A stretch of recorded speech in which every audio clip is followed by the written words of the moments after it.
So we'll start with this last section about data integration. So Joe nicely pointed out, we've now got onto sort of data reuse. So he's been making it interoperable, and now I want to reuse the data. So I'm going to talk a bit about what sort of data integration is and some of the things we've been doing to give you some, hopefully give you some insight into what I'm looking to do, what a lot of statistical ecologists are looking to do in the near future. So then hopefully you'll see how this will sort of fit in with all the fair data issues that we've all been discussing. So I want this to appear on there, and it's not appearing. Yeah, I can go all the way down. Look, this wonderful slide, that. Unfortunately, you can't see it.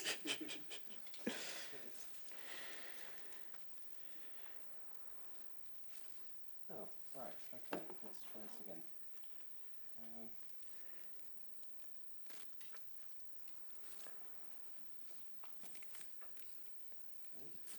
So that's, I wonder what that's showing. Yes, no, we still had the PowerPoint presentation in the background. So Yeah. that's what it was. Okay, right.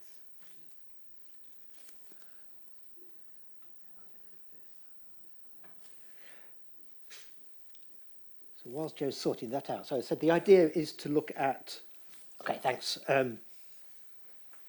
Explain why it's important to have these different methods, and to outline what data integration is and how it works. And then also I finally want to ask you what you all want, which mainly is Richard Telford disappearing. And there's certain SDM modelers in Portugal who might also want Richard to disappear, but they also probably want me to disappear. So I said, this breakout out is largely to find out what you want from sort of data integration, to ask what sort of questions that you're dealing with, and I'll explain once I finish talking how we've set that up. So we've got to have the same breakout groups as before, but you're going to have to fight over who gets which Google Doc. So the problem is that there's all sorts of different data collected on the same species, of different sorts of data, different type methods of collecting the data and observing it. Thank you, Richard, sneaking off there. Whether it's trapping, observations, I look at these as being, well, it's a distance sampling, that's one particular type of model. Obviously, as ecologists, you don't think primarily in terms of a model. You know, distance sampling is a technique to estimate abundances. It would be nice to be able to combine these, because if we can't, then we just have all these different data sets which might be telling us different things. They might be telling us the same thing. Some will be telling us something, something will be telling us something else, and together they might work much better. So I said, to pick up where Joe was leaving off, I want to reuse the data, so I want the R of FAIR, the reusability. I need that to be interoperable. Because if I can't have these different data sets being interoperable, if I can't use them all, then I can't reuse them in combined models. And the easier the better. So the Living Norway R package that Matt was talking about yesterday, I'm really looking forward to that being sort of developed so that I can start to use it. I said I can write some R functions to take Living Norway R data and convert it into what I want, and then push it through to reuse the data. So just say that this is not a new idea. So with some of the demographic data, it's been used for a long time. There's a mad Greek guy in the University of Kent who's been doing this a lot for a couple of decades. The idea is what they're doing is combining things like time series data, so your annual counts from your surveys, which tell you about how the populations are changing, with things like market recapture data, which give you more detailed data about births and deaths, but on a smaller group of individuals. And they've been doing that to project forward how populations will develop and look at things like conservation impacts. In the last few years, this idea has come into species distribution modeling, and this of course links more closely with GBIF because that's where a lot of the data is being stored that we're using. And statistical ecologists have got very excited about this, and so the last couple of years there's been several reviews saying, hey folks, this is a really great idea. And I wrote one of those, and when discussing this with people, once it came out, the answer was, yeah, you're right, it's a really great idea. Now can you actually do it? Which is really, it is the big stumbling block that when we were writing our paper, we were looking at what people had done. And there were a few examples of this sort of data integration, but very few. And it was clear that part of the problem is that this is all being done by people, by statisticians or people who are skilled computationally, not something that's available to sort of the general ecologist. So what this is about data integration. We want to use all the data we have. For those of you who don't know, these are floppy disks. This one, the blue one, is not floppy.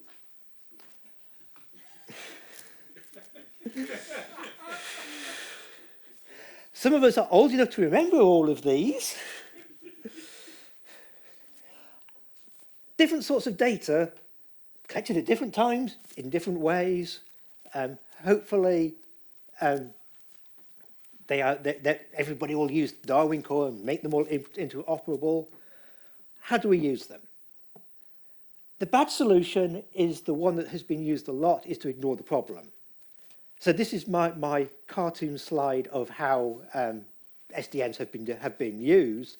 You grab your data from GBIF, you just download it, treat it as presence only. You get your WorldClim data.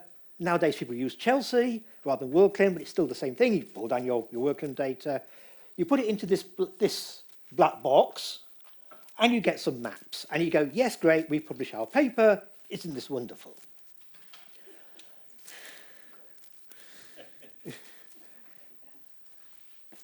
And at one level it is, yes, you've got this pretty map.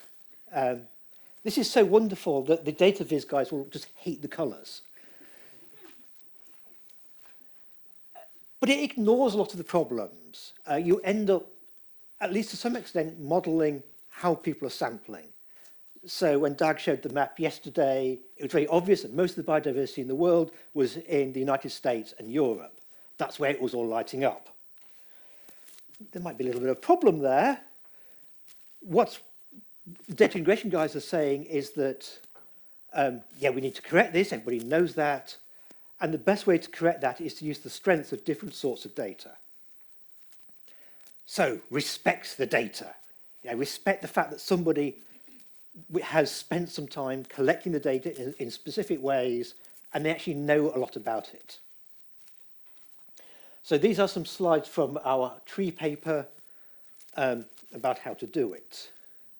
So the idea here is that we have data set A at the top, data set B at the bottom, and they're different. And we're going to model them in different ways because they've been collected differently. And we're going to actually sort of check the metadata, talk to the people who collected the data, find out how it was collected, and then use that data. Yeah, so this is the whole point. I'll talk through this slide in a bit of a moment. So this is a bit complicated because essentially there's a lot going on, but all the individual bits are, I hope, fairly simple. The basic idea is this, that we have our data at the bottom here, several different types of data. We have an unobserved state, which for distribution models is the actual distribution of the species. If you're thinking about a time series of one species, it will be the number of individuals at each time step, say each year. And there's processes which affect that unobserved state. So essentially, ecology is about the top half of this, about the processes which affect the unobserved state, the births, the deaths, the migrations, the effects of the climate or land use change, all these things which are ecology. But we'd never observe the unobserved state because, by definition, it's unobserved. What we do is we sample from it in different ways. We go out with our aeroplanes and do our distance sampling. We do mark recapture, we trap individuals. We set out camera traps, all these different ways of collecting the data. which tell us something about the unobserved state, but nothing is complete. If it's complete, life would be so much easier and I'd be out of a job. So instead, what we're going to do is use the different data sets and model how you get from the unobserved state to the data. So if there's an if when we fly over a piece of land, you know, there's a kangaroo hopping around and we see it, that's an observation. The unobserved state is the kangaroo hopping around. So that gives us observation models. So here at the bottom, to go from the unobserved state to the data, we have observation models. At the top, we have our process models, which is all the ecological processes, the things we really want to, as ecologists, the things we really want to be modeling and dealing with and looking at, the effects of the environment on the species dynamics, it's a landscape, what happens if we have corridors of connectivity, all these sort of things which people want to really deal with. So for data integration, what we do is we're taking that idea, so we're going to build up that slide I showed a couple of slides ago. We have a true distribution. So for the moment, we're going to think just statically at one moment in time, everything collected at the same moment in time. We have our distribution, which is affected by the ecological processes. So we can think of these as being sort of trees in a landscape, and there's been all the dispersal of seed, growth of the plants, and these are then when they're big enough that we can see them. All those ecological processes create these locations of these individuals. And what we could do is this unobserved sort of true data, we can split it up in different ways. So we can take, say, quadrats, middle section are quadrats, so squares, well, rectangles, and say in quadrat with label 1, there's one individual. In the quadrat with label 3, there's 3 individuals. Now, at this point, we've not observed them. They're there, but we're not doing the observation yet. So this is sort of the true abundance. We can degrade that into occupancy, so whether there's at least one individual there. So again, this is the true occupancy, which we don't see. So here we're having all the processes and how that leads to the actual sort of unobserved state of this species sitting around in this square. Then we go out and do our observations. And we have, top one has bias in it, for those of you who can't read the text because it's a bit small. The middle one is imperfect detection. The bottom one is also imperfect detection. So we're biased and imperfect because, I'm sorry, folks, that's the way you are. And this then leads to our observed data. So at the top, we have our observed locations. And if you look, you will see there's more on one side than the other. So as you look at it, it's more on the left. Because there's high observations for whatever reason, perhaps there's more people wandering around looking there. The middle one, we have an observed site abundance, so not every individual that is on that quadrat has been observed. So even when on one of the quadrats there's one individual, we don't observe anything. Then at the bottom, we have our observed site occupancy, which is really the abundance where it's either 0 or more than 0. That's all occupancy is. And we know in practice, all these things are going on. We have our biases. We don't observe everything. And what data integration is saying so now what state space modeling is saying that we can model our way back from all these imperfect observations and biases to get back to the true distribution, or at least some probabilistic representation of the true distribution because it's all statistical. And then data integration says that if we use the different data sets and treat them all, respect the data, then we can do that much better than if we just ignore the fact that these are being observed in different ways. Statistically, don't worry, folks, the maths here is only to show you that there is maths behind this. So mathematically, what we're doing is we have a model for the processes, the probability of lambda given theta on the left. That's simply a process model. On the right, I've got the probabilities of these x's given the things, which are the observation models. So we can write down for each data set an observation model. And for most of these, it shouldn't be too difficult because we spent decades working with observation models. We know how to model market recapture data. We know how to model occupancy data. We have it all the even presence only data. We know how to model that as a point process, etc., etc. We can write down these models. So these individually are not too difficult. And then all we're going to do is combine them together using some nice maths. And this is really just multiplying the likelihoods for all the data together. Anything more is messy details. Fitting it is messy details. That's the stuff which I love. I will talk about at stats meetings. Most of you don't want to know. Except Bert over there who's smiling. These are the messy details, and part of what interests me is me doing this and you not having to. So just with the Living Norway R package, to me, part of the interest of that is all the Darwin core stuff, hiding it from the ecologists who don't really want to deal with Darwin core.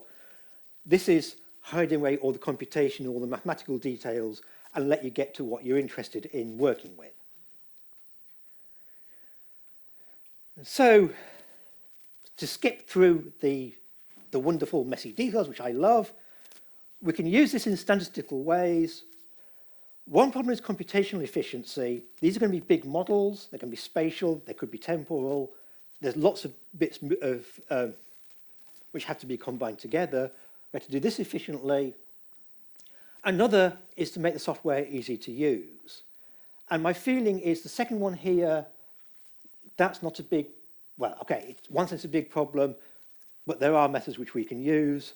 The third one is the challenge, which I think I've got a way to do it. Whether it works or not is a matter of testing it. So the current status, I said with the integrated population models, there's been a long history of that, lots of use of that.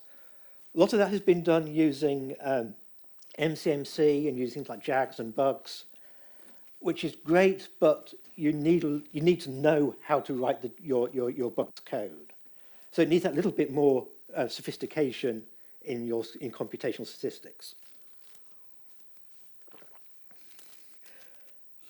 For SDMs, people have used bugs and JAGs, written their own MCMC code to do that. But we do need these more generic methods. So I mentioned here pointing SDMs. This is a package I've been writing. It's available on GitHub. I'm not going to talk too much about the details of it because I don't yet trust that it's going to work well enough. It seems like it's working. It's not perfect. But at least the issues at the moment are mainly statistical rather than computational, which is sort of part of my further development. And there are some other people working on this as well. And again, this is messy details, messy computational details of how to get everything talking together correctly. So I'm not going to go into that. So to me at the moment, the problem is, firstly, is to use all these methods. I mean, they're great, they're out there. We need to test them, and to find where we're getting problems with the methods, where they're not working. So we've already been discussing, I'm going to give you an example in a moment, where the spatial fields in this spatial correlation is taking up too much variation. We need to think about how to deal with that.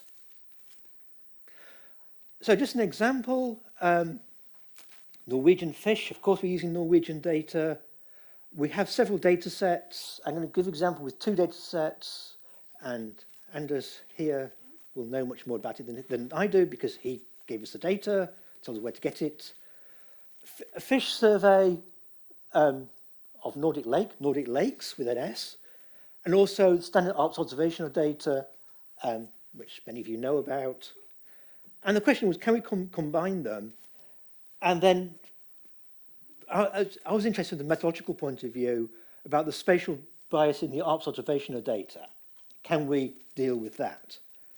because that's going to be a big general issue, that there's spatial biases in citizen science data. So most of the observation data is citizen science data. So here's our data, enough to say that there's data. The top row is the citizen science data for 4 species of fish: char, perch, pike, and trout. See that Trondheim lights up for trout and char, for example. And this may not be because this is a hotspot for pike and so for trout and char. It might just be that there's lots of people going out looking for char and trout, or just recording it. I mean, Artsdatabanken is based here in Trondheim, so I can imagine if there's people at Artsdatabanken who work with fish, who actually go out fishing at the weekend, they probably do record it and give the data in. So this is very much one of the issues that, and again, for perch, that looks like very near Oslo, there's lots of perch. And again, that might or might not be true. So this is the data. We have it. So this is one of my master's students, Emma, who I should have, my apologies to Emma for not putting her name on any of these slides. Spent a lot of time working with the data to develop these models. And the idea of data integration here is that we have these spatial biases, say around Trondheim, in the citizen science data, and generally there's a lot more citizen science data than anything else. Can we correct that using the survey observations? So the survey observations should be less biased because they should be developed as surveys that are meant to be more geographically representative. There's a method which we've been developing, and we have a paper earlier this year. So Emily Simmons, one of my postdocs, she and Susan Jarvis spent quite a bit of time looking at how to use these spatial fields and some simulations to show that they actually worked really nicely. They worked rather better than I think they should have done, which is sort of pleasing in one way, and it's a bit worrying when things work too well. So Emily and Susan said, hey, here's this really great idea. Look, it works. So Emma then applied it to the fish data, did the species individually, so there's no information crossing between the species. The idea of this effort field, so here the results at the bottom, is that you're just, without sort of thinking about any covariates or anything, higher effort you can just estimate from the data as this sort of flexible field which can go up and down depending on the data. And it's fairly smooth, but nicely, all 4 species look very similar, even though there's no discussion between the species, between the models for the different species.